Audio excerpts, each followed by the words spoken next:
Una vez que definimos entonces qué es lo que pasó, vamos a la parte, esto forma parte justamente de la rutina periodística, eso lo vimos en el encuentro anterior, la cuestión de la rutina periodística y la función referencial como bases que tenemos que cumplir siempre para poder producir textos informativos y poder sostener y poder construir un contrato de lectura que tenga credibilidad con nuestro público lector.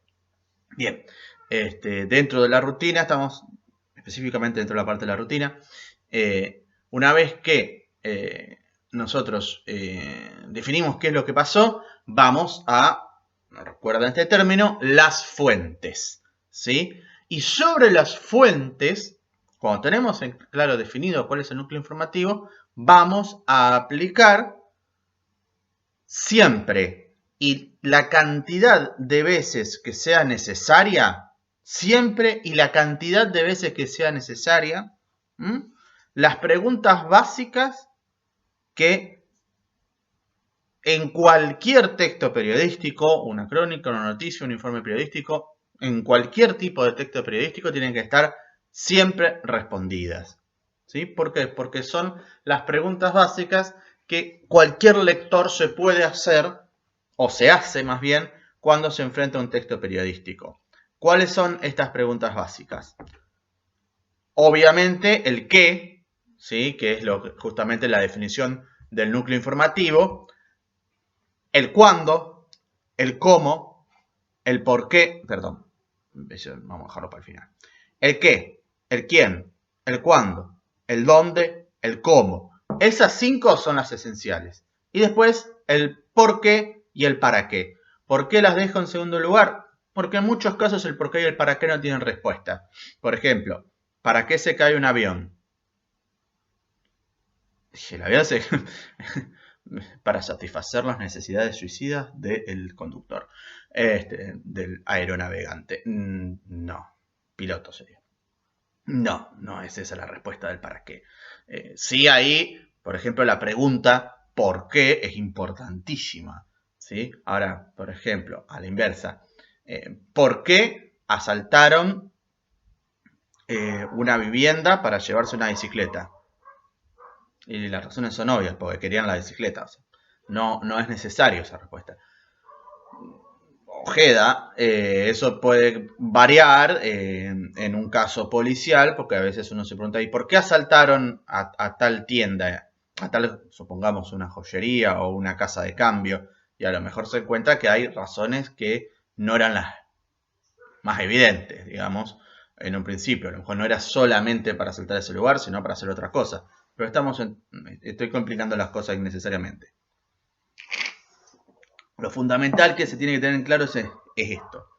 Sobre la fuente que yo tengo, o las fuentes más bien, que yo tengo respecto de el hecho sobre el cual voy a, el acontecimiento sobre el cual voy a construir una noticia, voy a aplicar la cantidad de veces que sea necesaria mis 7 interrogantes. ¿Sí? Ejemplo, tengo un accidente de tránsito. ¿Sí? Tengo definido el qué, el accidente de tránsito. Voy, ¿no? Supongamos, levanto el teléfono desde la redacción, llamo a mi policía amigo, levanto el teléfono, es como si todavía se usasen esos teléfonos. Agarro el celular, llamo al policía amigo y digo, bueno, ¿y qué pasó? Hubo un accidente de tránsito. Bueno, ¿y cuándo fue? Hoy a la mañana. ¿Cuándo? A las 11 de la mañana.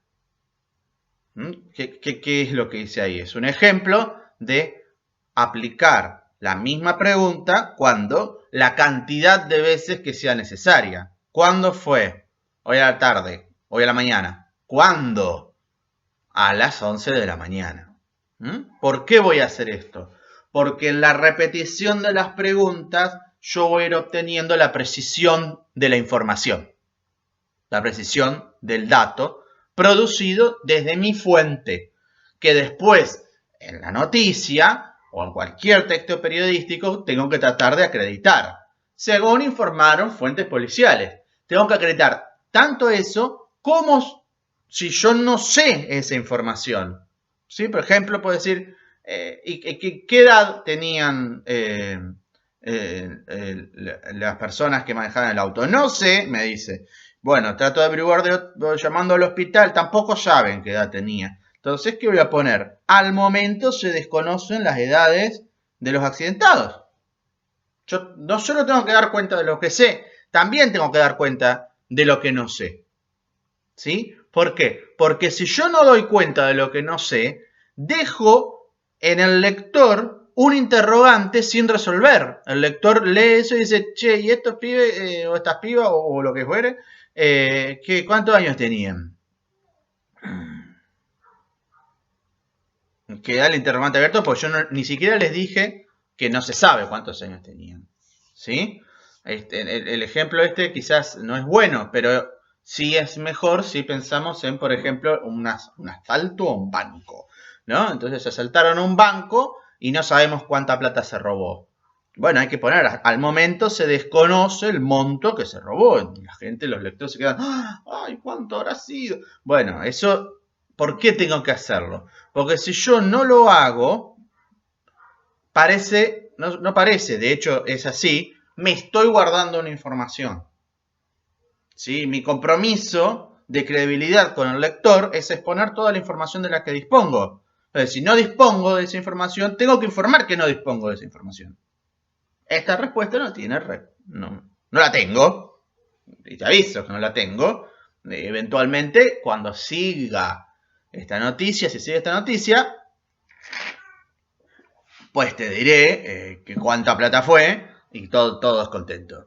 ¿Sí? Entonces, volviendo a la cuestión. Ante la fuente, el periodista va a indagar todas las veces que sea necesario para producir lo que llamamos los elementos informativos. ¿Sí? Entonces, recapitulemos. En primer lugar, antes de escribir la noticia, yo tengo que tener en claro qué pasó. ¿Sí? Eso es lo primero que tengo que definir porque eso es el núcleo informativo de la noticia. ¿Cuál es el acontecimiento que pasó, está pasando o va a pasar que es relevante o de importancia para mis lectores? Una vez que tengo eso en claro, voy a ir hacia mis fuentes y sobre mis fuentes voy a aplicar siempre las 7 preguntas la cantidad de veces que sea necesaria. El resultado de eso van a ser los elementos informativos, que es lo que me van a permitir poder escribir la noticia. El proceso de realizar las preguntas sobre las fuentes se llama selección de la información. ¿Sí? Yo lo que voy a hacer, o sea, cuando aplico toda esa serie de preguntas, voy seleccionando información en base a lo que me dice la fuente. ¿Sí? Esa es la primera parte de la escritura de la noticia. Y no solo es una primera parte en términos de el trabajo del periodista, de la rutina periodística, sino que además es una de las primeras partes en términos de escritura de la noticia. Y ahora vamos a ver justamente cómo se empieza a escribir el borrador de una noticia.